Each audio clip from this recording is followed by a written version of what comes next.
तर विद्यार्थी मित्रांनो, या ठिकाणी आपण बघितलं गेल्या पाठामध्ये की भारताचा आर्थिक विकासाचा आपण अभ्यास करत होतो की भारत हा देश या ठिकाणी 150 वर्ष पारतंत्र्यात होता आणि त्यामुळे भारताची जी दयनीय परिस्थिती होती, बेरोजगारी, बेकारी यासारख्या ज्या काही समस्या होत्या, त्या समस्या निवारण्यासाठी नियोजन आयोगाची 1950 साली स्थापना करण्यात आली होती आणि त्याचे अध्यक्षपद पंडित जवाहरलाल नेहरू यांना देण्यात आले होते. मग पंडित जवाहरलाल नेहरू यांनी या ठिकाणी मिश्र अर्थव्यवस्थेचा स्वीकार केलेला होता. या मिश्र अर्थव्यवस्थेमध्ये भांडवलशाही अर्थव्यवस्था आणि समाजवादी अर्थव्यवस्था या दोघांच्याही चांगल्या गोष्टी, चांगले गुण त्या ठिकाणी एकत्रीकरण करून भारताने मिश्र अर्थव्यवस्थेचा स्वीकार केलेला आहे. आणि त्या मिश्र अर्थव्यवस्थेच्या अंतर्गत पुन्हा एकदा पंचवार्षिक योजना त्या ठिकाणी राबविण्यात आल्या. प्रत्येक 5 वर्षांसाठी वेगवेगळ्या योजना राबवून प्रत्येक नागरिकाचा, समाजाचा, राज्याचा, राष्ट्राचा आणि त्या अनुषंगाने देशाचा विकास करण्याचा उद्देश या ठिकाणी मिश्र अर्थव्यवस्था आणि पंचवार्षिक योजनेचा होता. परंतु भारताची जी आर्थिक व्यवस्था होती ती त्या काळामध्ये अत्यंत डबघाईला आलेली होती, म्हणून त्यावर अधिक उपाययोजना करणं गरजेचं होतं. त्या अनुषंगाने पुन्हा एकदा बँकांचं राष्ट्रीयकरण करण्याची गरज सुद्धा भासू लागली. मग या ठिकाणी आज आपण आर्थिक विकासामध्ये बँकांचं राष्ट्रीयकरण का करावं लागलं आणि बँकांचं राष्ट्रीयकरण म्हणजे नेमकं काय, हे सुद्धा आपल्याला जाणून घेणं गरजेचं आहे. तर विद्यार्थी मित्रांनो, ज्यावेळेस भारताला स्वातंत्र्य मिळालं, म्हणजेच लाल बहादूर शास्त्री आणि पंडित नेहरू यांच्या कालखंडामध्ये ज्या काही बँका होत्या, त्या बँकांचं स्वरूप हे खाजगीकरणाचं होतं. या खाजगीकरण असलेल्या बँकांचा जो काही नफा होता तो खाजगी उद्योगांना जायचा. त्या बँकांचे जे सरसंचालक होते त्यांची सतत त्या ठिकाणी खाजगी उद्योगांचा विकास कसा होईल, त्यांचा नफा कसा वाढवण्यात येईल, उद्योग कसे वाढवण्यात येईल यावर चर्चा होत होती. आणि म्हणून अशा पद्धतीने खाजगी बँका हे खाजगी उद्योगांना त्या ठिकाणी नफा मिळवून देत होत्या. परंतु त्याच वेळेस हे सगळं करत असताना या सगळ्या गोष्टींवर मात देण्यासाठी किंवा या गोष्टींना छेद देण्यासाठी 1955 मध्ये भारत सरकारने इम्पिरियल बँकेचं राष्ट्रीयकरण करण्यात आलं आणि याच इम्पिरियल बँकाचं रूपांतर स्टेट बँक ऑफ इंडिया मध्ये करण्यात आलं. आणि अशा प्रकारे पहिली राष्ट्रीयकरण झालेली बँक म्हणजे स्टेट बँक ऑफ इंडिया. आणि हळूहळू मग प्रत्येक पंजाब नॅशनल बँक असेल, विजया बँक असेल, कॅनरा बँक असेल, अशा अनेक बँकांचं राष्ट्रीयकरण करण्यात आलं. मग हे राष्ट्रीयकरण करण्यामागे पार्श्वभूमी काय होती, का करावं लागलं हे, तर त्या काळामध्ये परिस्थिती तशी होती. एक म्हणजे भारताचा आर्थिक विकास हा तुलनेने कमी होता, म्हणून भारताचे आर्थिक विकास घडवून आणण्यासाठी वेगवेगळ्या उपक्रमांची आवश्यकता होती. मग त्या ठिकाणी राष्ट्रीयकरण करण्यात आलं बँकांचं. याच्या मागचा उद्देश म्हणजे त्या ठिकाणी पंचवार्षिक योजनेद्वारे वेगवेगळ्या योजना राबवण्यात आलेल्या होत्या. एक म्हणजे जसं की इंदिरा आवास योजना, मध्यान्ह आहार योजना, या सगळ्या ज्या योजना आपण जेव्हा राबवत होतो तेव्हा या योजना राबवताना त्याच्यातून काही नफा मिळणार नव्हता, तर त्याच्यातून उलट त्या ठिकाणी त्या योजना राबविण्यासाठी भारत सरकारला पैसे खर्च करावे लागत होते, आर्थिक तरतूद करावी लागत होती. मग या ठिकाणी तिकडे आर्थिक तरतूद होत होती, त्याच्यामुळे भारतीय जो खजिना होता किंवा भारताची जी आर्थिक परिस्थिती होती ती हळूहळू कमी होत होती. मग या ठिकाणी आपल्याला विकास करायचा आहे हेही गरजेचं आहे आणि त्याच्यासाठी आपल्याला आर्थिक तरतूद असणंही गरजेचं आहे. या अनुषंगाने त्या ठिकाणी बँकांचं राष्ट्रीयकरण करण्यात आलं. त्याचप्रमाणे आर्थिक विकास होण्यासाठी उद्योगधंद्यांना सुद्धा चालना देण्यात आली. यामध्ये साधारणतः लघु उद्योग आणि मध्यम उद्योग यांना त्या ठिकाणी चालना देण्यात आली आणि त्याच्यातून त्या ठिकाणी भारताच्या आर्थिक विकासात कशी त्या ठिकाणी भर होईल, कसं त्या ठिकाणी उत्पादन वाढवता येईल, उत्पन्न वाढेल, हा विचार त्या ठिकाणी करण्यात आला. त्याचप्रमाणे दुष्काळाची परिस्थिती निर्माण झालेली होती. त्यावेळेस त्या ठिकाणी कृषी उत्पादनात वाढ होण्यासाठी लाल बहादूर शास्त्री यांनी सुद्धा हरित क्रांतीचा स्वीकार केला आहे आणि कृषी अन्नधान्यामध्ये उत्पादनामध्ये वाढ केलेली आहे. प्रधानमंत्री इंदिरा गांधी या जेव्हा त्या ठिकाणी कार्यरत होत्या त्यावेळेस काँग्रेस पक्षातील समाजवादी विचारवंतांनी त्या ठिकाणी प्रेरित होऊन Congress forum for socialist action या गटाने ज्या काही व्यापारी बँका आहेत, खाजगी बँका आहेत, त्यांचं राष्ट्रीयकरण झालंच पाहिजे अशी मागणी केलेली होती आणि त्या मागणीला कम्युनिस्ट पक्षानेही पाठिंबा दिलेला होता आणि अशा प्रकारे देशाचा आर्थिक विकास व्हावा या अनुषंगाने, या उद्दिष्टाने बँकांचं राष्ट्रीयकरण त्या ठिकाणी करण्यात आलं. मग या ठिकाणी इंदिरा गांधी कार्यरत असताना 19 जुलै 1969 रोजी जवळपास 14 बँकांचं राष्ट्रीयकरण करण्यात आलं. या बँकांमध्ये Central Bank of India, Punjab National Bank, United Commercial Bank जिला आपण युको बँक म्हणतो, Dena Bank, Allahabad Bank, Indian Overseas Bank, Bank of Maharashtra, Bank of Baroda, Bank of India, Canada Bank, Union Bank of India, Syndicate Bank, Indian Bank, United Bank of India अशा जवळपास 14 बँकांचं राष्ट्रीयकरण 19 जुलै 1969 रोजी करण्यात आलं. त्यानंतर काही कालावधीनंतर म्हणजेच 15 एप्रिल 1980 रोजी पुन्हा 6 बँकांचं राष्ट्रीयकरण करण्यात आलं. या 6 बँकांमध्ये Andhra Bank, New Bank of India, Oriental Bank of Commerce, Corporation Bank, Punjab and Sind Bank, Vijaya Bank अशा एकूण 6 बँकांचं 15 एप्रिल 1980 रोजी राष्ट्रीयकरण करण्यात आलं आणि जेणेकरून भारतीय आर्थिक विकासामध्ये या बँकांच्या नफ्याचा खादीचा किंवा मोलाचा वाटा आहे आणि त्यामुळे भारताच्या अर्थव्यवस्था सुधारण्यासाठी सुद्धा मदत झाली. त्यानंतर आर्थिक विकास सुधारण्यासाठी आणि भारताचा आर्थिक विकास व्हावा त्याचबरोबर समाजाचा विकास व्हावा या अनुषंगाने इंदिरा गांधींच्या नेतृत्वाखाली 20 कलमी कार्यक्रम आखण्यात आला. 1 जुलै 1975 रोजी प्रधानमंत्री इंदिरा गांधी यांनी 20 कलमी कार्यक्रमाची घोषणा केली आणि विकसनशील भारताचा प्रवास विकसित राष्ट्रांच्या दिशेने कसा वेगवान होईल याचा त्यामागचा उद्देश होता. या 20 कलमी कार्यक्रमामध्ये त्यांनी महत्वाच्या गोष्टींना त्या ठिकाणी चालना दिलेली आहे. या 20 कलमी कार्यक्रमामध्ये गरिबी हटाव, जनशक्ती, सर्वांसाठी घरे, ग्रामीण सडक योजना, सर्वांसाठी शिक्षण, महिला कल्याण, किसान मित्र, स्वच्छ पेयजल योजना, सर्वांसाठी आरोग्य, ई गव्हर्नमेंट म्हणजे ई शासन, बाल कल्याण योजना, श्रमिक कल्याण, सामाजिक सुधारणा, ग्रामीण ऊर्जा, मागास भागांचा विकास करणे, युवा विकास, झोपडपट्टी सुधारणा, खाद्य सुरक्षा योजना, पर्यावरण संरक्षण आणि वनवृद्धी योजना, अनुसूचित जाती जमाती आणि अल्पसंख्याक आणि इतर मागासवर्गीयांचे कल्याण की जेणेकरून प्रत्येक समाजाच्या बरोबर त्यांना मानाचं आणि सन्मानाचं स्थान उपलब्ध करून देणे आणि त्यासाठी वेगवेगळे उपक्रम आखणे असे एकूण 20 कार्यक्रम त्यांनी या 20 कलमी कार्यक्रमामध्ये आखले होते आणि त्या अनुषंगाने समाजाचा आणि प्राधान्याने देशाचा विकास व्हावा हे त्यामागचं उद्दिष्ट होतं. अशा प्रकारे या 20 कलमी योजनेच्या तरतुदी सुद्धा होत्या. म्हणजे सर्वात प्रथम कोणत्या गोष्टींना प्राधान्य देण्यात यावं यासाठी त्यांनी तरतुदी केल्या. त्याच्यामधील पहिली जी तरतूद आहे ती म्हणजे शेती आणि शहरी भागामध्ये जी काही जमीन धारणा आहे ती तपासणे. म्हणून या ठिकाणी शेती आणि शहरी भागातील कमाल जमीन धारणा, संपत्तीची समान वाटणी, शेतमजुरांना किमान वेतन उपलब्ध करून देणे, जलसंधारण योजनांमध्ये वाढ करणे की जेणेकरून कृषी उत्पादनामध्ये वाढ होईल. अशा प्रकारे पहिली तरतूद या 20 कलमी कार्यक्रमात होती.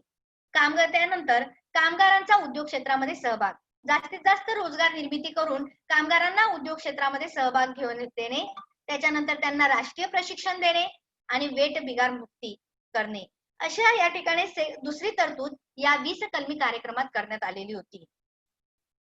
कर चुकवेगिरी म्हणजे काय की असे व्यक्ती की जे त्या ठिकाणी गव्हर्नमेंटला शासनाला त्या ठिकाणी कर देत नाही त्या ठिकाणी त्याला आपण कर चुकवेगिरी म्हणतो.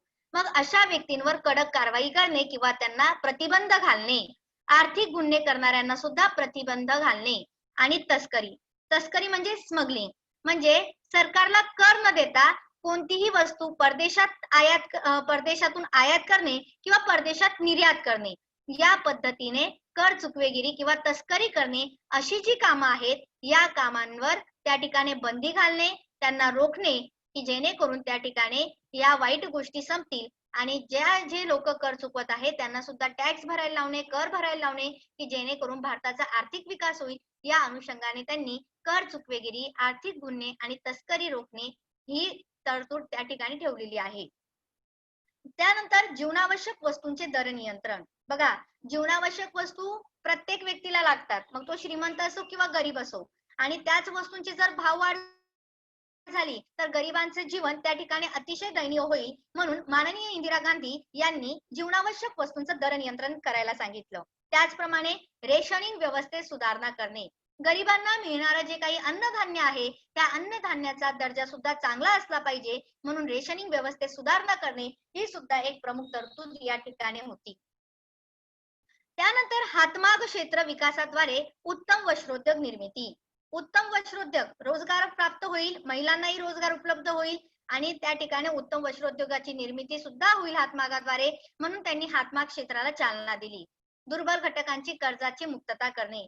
असे व्यक्ती की ज्या ठिकाणी ते कर्ज भरू शकत नसतील, अशा व्यक्तींचे कर्ज माफ करणे. घर बांधणी, जसं की आपण इंदिरा आवास योजना बघितलं, म्हणजेच घर बांधणी, दळणवळण सुविधा, शाळांसाठी शैक्षणिक साहित्य उपलब्ध करून देणे, असे आणि वेगवेगळे उपक्रम हाती घेऊन, कार्यक्रम हाती घेऊन या तरतुदी 20 कलमी कार्यक्रमामध्ये इंदिरा गांधी यांनी 1 जुलै 1975 रोजी केलेल्या आहेत. याच काळामध्ये काय घडलं की अतिशय धक्का देणारी किंवा अतिशय ऐतिहासिक अशी घटना घडली, ती म्हणजे गिरणी कामगारांचं आंदोलन.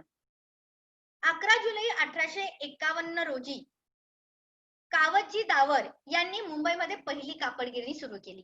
हळूहळू या कापड गिरणीचं स्वरूप विस्तारत गेलं. दादर, प्रभादेवी, वरळी, परळ, शिवडी, भायखळा या अनेक ठिकाणी त्या ठिकाणी कापड गिरण्या सुरू झाल्या आणि अशा पद्धतीने हा जो परिसर होता तो गिरणगाव म्हणून ओळखला जाऊ लागला. याच कालावधीमध्ये त्या ठिकाणी कापड गिरणीमधील जे काम करणारे कामगार होते, त्या कामगारांचा पगार, बोनस हे इतर अन्य क्षेत्रांमध्ये काम करणाऱ्या व्यक्तींपेक्षा, कामगारांपेक्षा कमी स्वरूपाचं होतं. म्हणजेच काय की अन्य क्षेत्रामध्ये काम करणारे जे काही कामगार आहे, त्यांचा पगार, त्यांचा बोनस आणि त्यांच्या सेवा सुविधा ह्या कितीतरी पटीने गिरणी कामगारांपेक्षा जास्त होत्या. त्यामुळे गिरणी कामगारांमध्ये असंतोष निर्माण झाला. हे सगळं घडत असताना आणखी एक ठिणगी पडली आणि ती म्हणजे दिवाळी आली. या दिवाळीमध्ये सर्व गिरणी कामगारांनी त्यांच्या मालकाकडून 20% बोनस मागितला. अशा वेळेस मात्र राष्ट्रीय मिल मजदूर संघाने आपल्या कामगारांशी कोणत्याही प्रकारची चर्चा न करता, त्यांना विश्वासात न घेता सरळ ते गिरणी मालकाकडे गेले आणि त्या मालकाकडून 6 ते 17% एवढंच त्यांनी त्या ठिकाणी तडजोड केली आणि 20% त्यांची जी बोनसची अपेक्षा होती ती त्या ठिकाणी त्यांनी केली नाही आणि म्हणून अशा प्रकारे मिल मजदूर संघ जो होता त्या मिल मजदूर संघाने सुद्धा त्यांच्या कामगारांना विश्वासात घेतलं नाही आणि त्यामुळे सगळ्या गिरणी कामगारांमध्ये असंतोष पसरला आणि त्यांनी संप करायचं ठरवलं. संप करण्याच्या उद्देशाने ते त्या ठिकाणी डॉक्टर दत्ता सामंत यांना भेटले आणि आपल्या संपाचं नेतृत्व त्यांनी करावं अशी मागणी त्यांनी डॉक्टर दत्ता सामंत यांना केली. डॉक्टर दत्ता सामंत यांनीही पुढाकार घेतला आणि संपाचं नेतृत्व, आंदोलनाचं नेतृत्व डॉक्टर दत्ता सामंत यांनी केलं. ज्यावेळेस डॉक्टर दत्ता सामंत यांनी नेतृत्व केलं त्यावेळेस जवळपास 65 गिरण्या आणि त्यातील 2.5 लाख कामगार या ठिकाणी संपामध्ये समावेश होता. यामध्ये पगार, इतर सुविधा आम्हाला उपलब्ध करून दिल्या पाहिजे अशा मागण्या कामगारांच्या होत्या. परंतु हा जो संप होता, या संपामध्ये जवळपास 2.5 लाख कामगार होते आणि हा जो मोठा जो संप झाला तो 18 जानेवारी 1982 रोजी झाला आणि अशा प्रकारे 18 जानेवारी 1982 पासून संप पुकारण्यात आला आणि सगळ्या गिरण्या त्या ठिकाणी कापड गिरण्या बंद पडल्या. जणू काही मुंबईचं हृदयच त्या ठिकाणी बंद पडलेलं होतं. 2.5 लाख कामगार हे संपावर गेलेले होते आणि कापड गिरण्या पूर्णपणे बंद झालेल्या होत्या. हा प्रश्न सोडवण्यासाठी त्यावेळेस मुख्यमंत्री श्री ब्यारा अंतुल्ले हे होते आणि यांनी त्या ठिकाणी त्रिपक्षीय समिती नेमली. कालांतराने दुसरे मुख्यमंत्री आले ते म्हणजे श्री बाबासाहेब भोसले.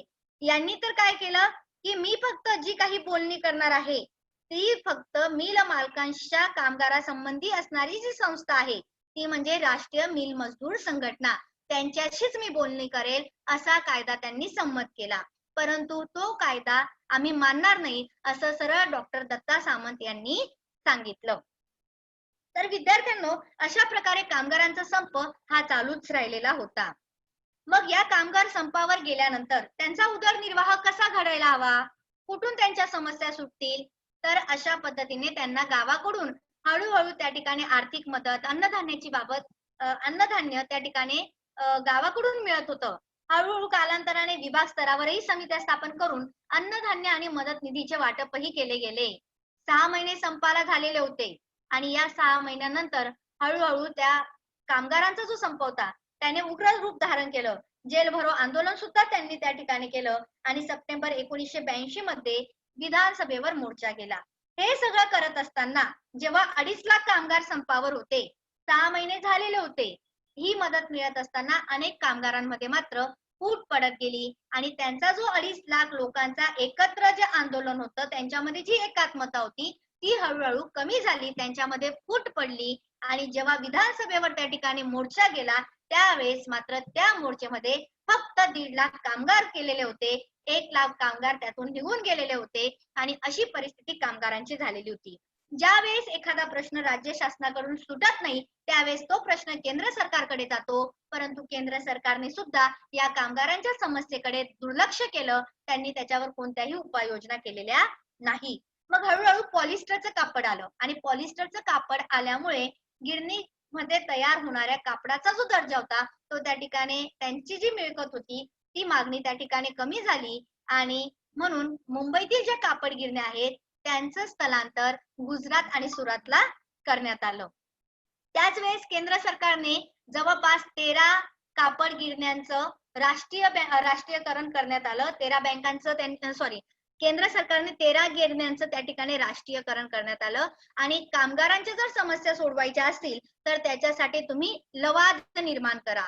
म्हणजे लवाद निर्माण करा म्हणजे काय की त्यांनी एक लवाद नेमला की जे काही प्रश्न असतील ते त्या ठिकाणी न्यायालयात न सोडवता न्यायालयाच्या मदतीने न्यायालयाच्या बाहेर त्या ठिकाणी सोडवायचे. मग त्याच्यामध्ये काय असतं की 2 किंवा 2पेक्षा जास्त व्यक्ती दिवाणी स्वरूपात त्या ठिकाणी जमा होतात आणि त्यांनी दोन्ही पक्षांनी नेहमीच्या न्यायालयीन पद्धतीच्या ऐवजी त्यासारख्याच पद्धतीने न्यायालयाबाहेर राहून न्यायालयांची मदत घेऊन त्या ठिकाणी एखादी त्रयस्थ व्यक्ती निवडायची आणि त्याला त्या ठिकाणी न्यायनिवाडा करण्यासाठी बसवायचं. याला आपण म्हणतो लवाद. म्हणजे न्यायालयाने काय सांगितलं त्यांना की तुम्हाला जो काही प्रश्न सोडवायचा आहे तो न्यायालयाबाहेर सोडवा, एखादी त्या ठिकाणी त्रयस्थ व्यक्ती बसवा, तुमच्या दोघं पक्षांचं म्हणणं त्या ठिकाणी मांडा आणि मग त्या ठिकाणी ती व्यक्ती जो न्याय देईल त्याचा स्वीकार करा. याला लवाद म्हणतात. परंतु ते लवाद सुद्धा या ठिकाणी यशस्वी झालेलं नव्हतं. त्यानंतर पुढचं जे आहे ते म्हणजे नवीन आर्थिक धोरण. भारताचा आर्थिक विकास हा त्या ठिकाणी डबघाईला आलेला असल्यामुळे तो प्रगत कसा करायचा या त्या ठिकाणी जगाच्या प्रवाहामध्ये भारतीयच्या अर्थव्यवस्थेला कसं पुन्हा उभं करायचं हा एक मोठा आव्हानात्मक प्रश्न त्या ठिकाणी होता.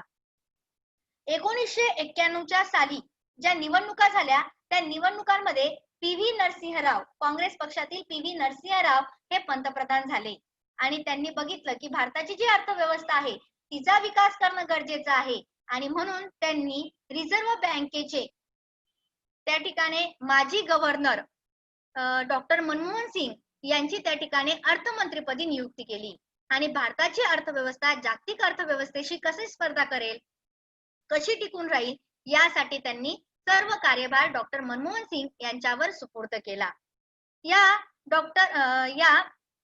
नरसिंहराव हे जेव्हा पंतप्रधान होते तेव्हा त्यांची आर्थिक नियोजन त्या ठिकाणी आर्थिक परिस्थिती ही डबघाईला आली होती. परंतु त्याच्या आधी जे पंतप्रधान होते ते म्हणजे चंद्रशेखर होते. या शेखरांच्या कालखंडामध्ये सुद्धा परिस्थिती तशी काही वेगळी नव्हती.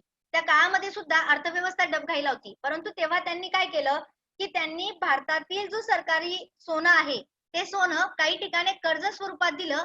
काही ठिकाणी काय केलं त्यांनी गहाण ठेवलं आणि काही सोनं विकून ते कर्ज त्यांनी नील केलं. अशा पद्धतीने या चंद्रशेखरांनी भारतीय खजिन्याचा वापर करून काहीशा समस्या सोडवण्याचं काम केलं आणि त्यावेळेस मात्र 1991 मध्ये त्यांनी सोनं विकून ते प्रयत्न केला. परंतु त्याच कालावधीमध्ये प्रताप सिंग हे सुद्धा त्या ठिकाणी त्यांच्या कालावधीच्या आधी म्हणजे चंद्रशेखर हे जेव्हा पंतप्रधान होते तेव्हा त्यांनी सोने विकून प्रश्न सोडवला आणि कर्ज ठेवून सोडवला. परंतु त्यांच्या पण आधी जे प्रधानमंत्री होते ते होते विश्वनाथ प्रताप. तर या विश्वनाथ प्रतापांच्या कालखंडामध्ये काय झालं की शेतकरी भरपूर कर्जबाजारी झाले होते आणि म्हणून शेतकऱ्यांचं कर्ज माफ करून जवळपास 10 कोटी एवढा जो खर्च होता तो 10,000 कोटी त्यांनी कोणावर सोपवला, अर्थव्यवस्थेवर सोपवला आणि 10,000 कोटी कर्ज त्यांनी शेतकऱ्यांना माफ केलं आणि म्हणून हा सगळा जो आर्थिक बोजा होता तो आर्थिक कर्जाचा बोजा भारतावर निर्माण झालेला होता. म्हणजे त्या ठिकाणी विश्वनाथ प्रताप सिंग यांनी आर्थिक कर्ज त्या ठिकाणी 10,000 कोटी शेतकऱ्यांना कर्ज माफ केलं. त्याच्यानंतर चंद्रशेखर यांनी अर्थव्यवस्थेमध्ये त्या ठिकाणी भारताचं जे सोनं होतं ते विकलं आणि काही ठिकाणी ते त्या ठिकाणी गहाण ठेवून ते कर्ज माफ केलं.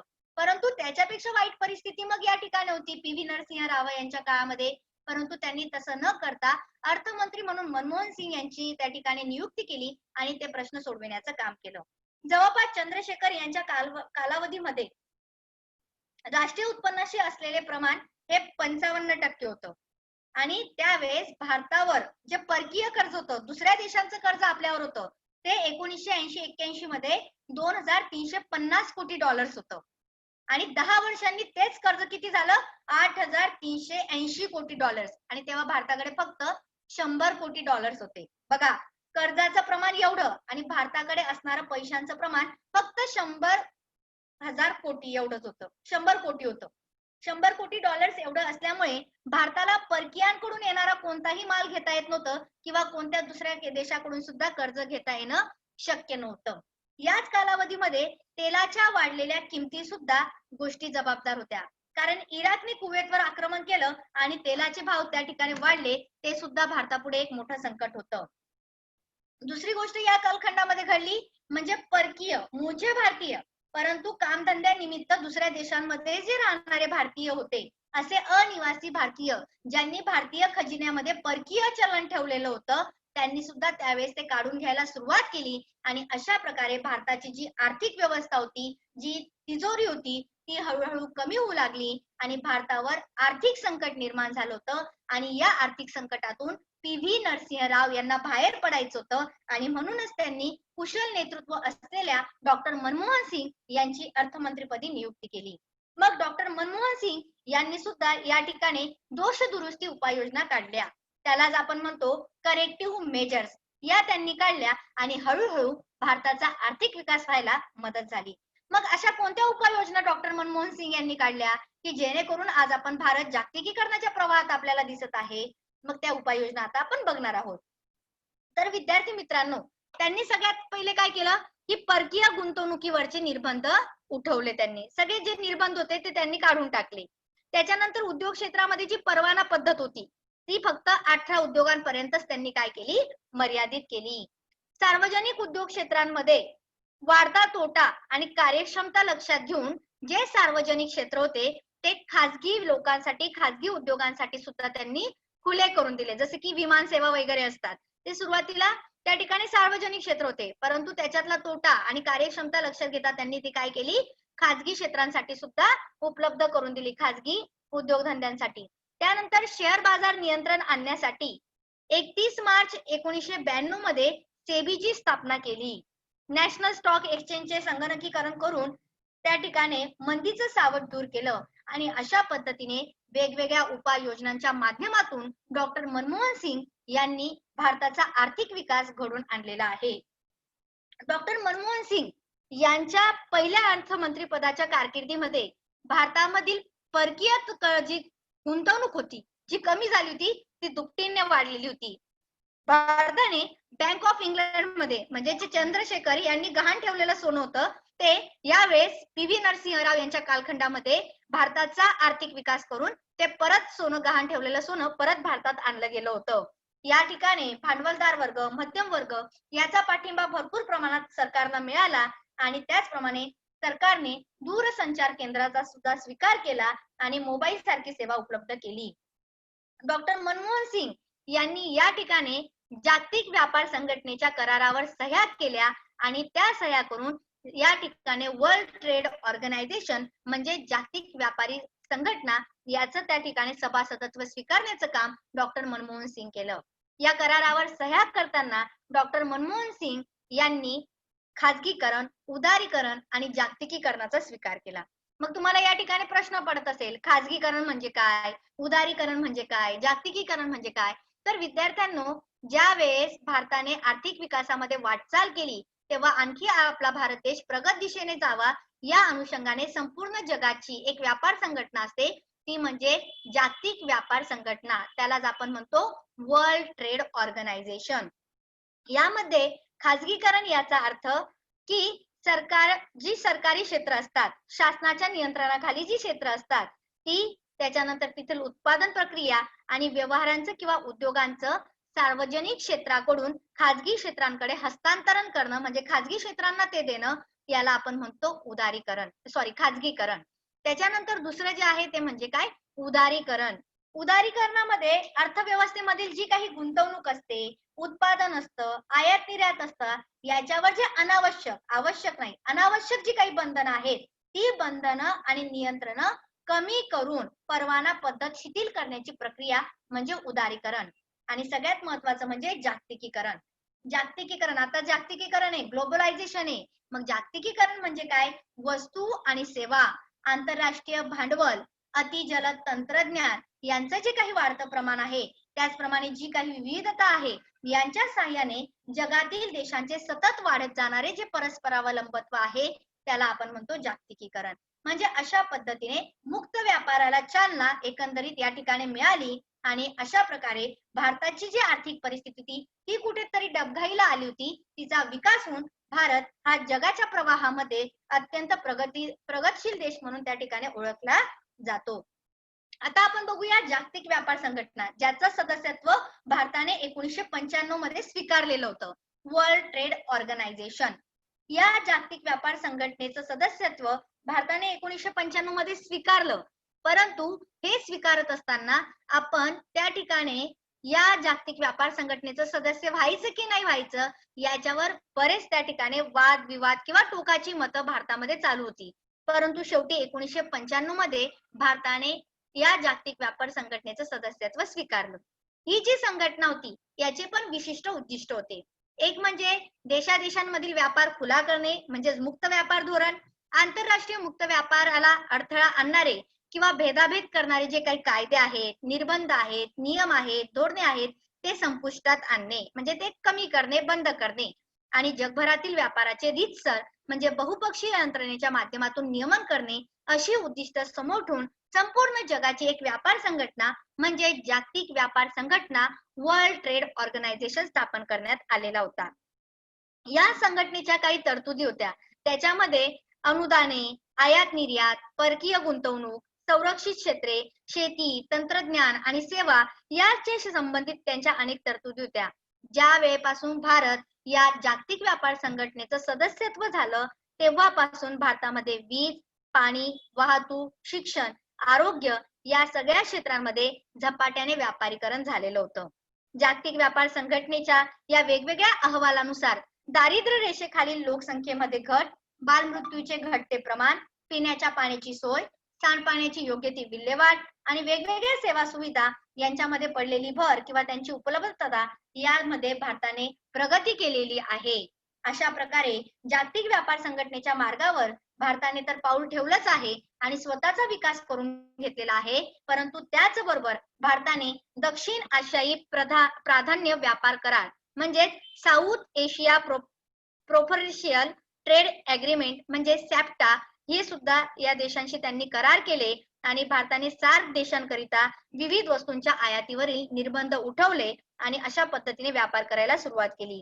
आयात शुल्क सवलत दिली, भारतीय विमा क्षेत्र खाजगी आणि परकीय गुंतवणुकीला चालना दिली आणि अशा प्रकारे भारताचा आर्थिक विकास या ठिकाणी करण्यात आलेला आहे.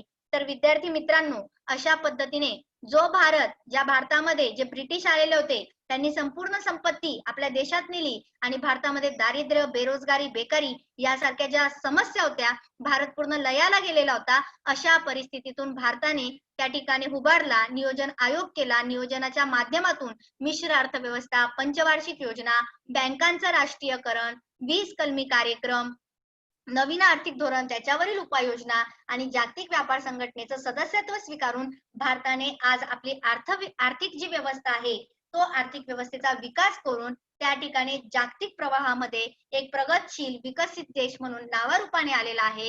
ही खरोखर आपल्यासाठी अभिमानास्पद गोष्ट आहे आणि अशा पद्धतीने भारताने कसा आर्थिक विकास केला हे आज आपण या पाठामध्ये बघितलेलं आहे.